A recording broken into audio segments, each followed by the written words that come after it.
Par rapport à la prière, dans Matthieu chapitre 6, je donne le verset.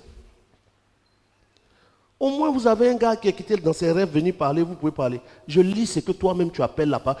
Toi-même tu dis c'est la parole de Dieu. Moi-même je dis c'est pas la parole de Dieu, mais j'applique. Toi qui dis c'est la parole de Dieu, donc toi tu discutes avec la parole de Dieu. La Bible est la parole de Dieu. C'est ce que vous dites. Moi je dis, la Bible n'est pas la parole de Dieu, c'est un livre qui contient des paroles de Dieu. Quand on va venir dessus de suite. Maintenant, toi-même qui dis que c'est la parole de Dieu, ça veut dire que toi-même là, la Bible même ne doit pas avoir poussière dessus. Tu dois laper ça le matin. C'est la parole de Dieu. Vous avez dit quelque chose. Oh, la parole de Dieu est Dieu. C'est ça. Et vous avez dit le Fils connaît le Père mieux que nous. Oui. Et s'il nous dit... Non, il ne faut même pas aller sur le Fils là. Eux, ils disent que la Bible est la parole de Dieu. Donc dès qu'ils ont lu, Jésus dit, l'heure vient, c'est maintenant où les vrais adorateurs adoreront le Père. C'est la parole de Dieu qui a dit. On ne discute plus. On ne parle plus au Fils. Père, c'est toi que le Fils nous a dit d'adorer.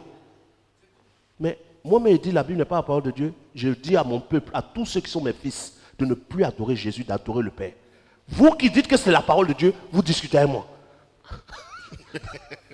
Matthieu chapitre 6, à partir du verset 6. Matthieu 6, verset 6. Mais quand tu pries, entre dans ta chambre, ferme ta porte et prie ton Père qui est dans les cieux, qui est là dans les cieux. Qui est en train de parler? C'est Jésus. D'accord. Je lis d'abord pour moi, tu lis pour toi. Luc chapitre 6, verset 46.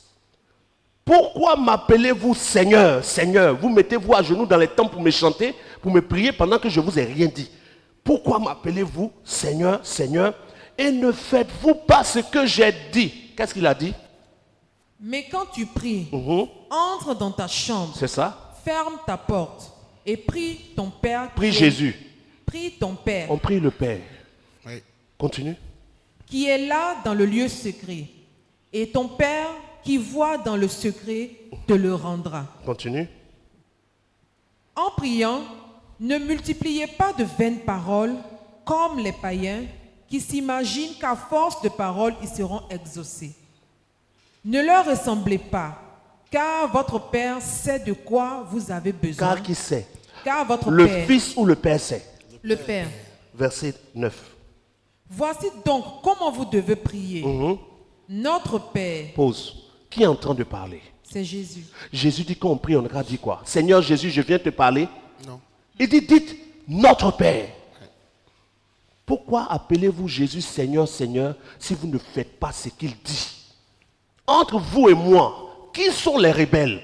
Qui sont les antichrists? Qui sont les faux disciples? C'est vous. Le vrai disciple, tout disciple accompli fera ce que son maître lui dit. Tout disciple réel suivra la parole de son maître. Jésus dit dans Jean chapitre 10, mes brebis entendent ma voix, elles me connaissent et elles me suivent. Et sa voix dit, n'adorez pas le Fils, adorez le Père. Sa voix dit, priez le Père. Nous on dit on va appliquer ça. Vous dites on est en train de perdre les gens. Qui d'entre vous, entre nous et vous, qui perd qui? Voici la vérité. Je ne suis pas allé prendre un autre livre.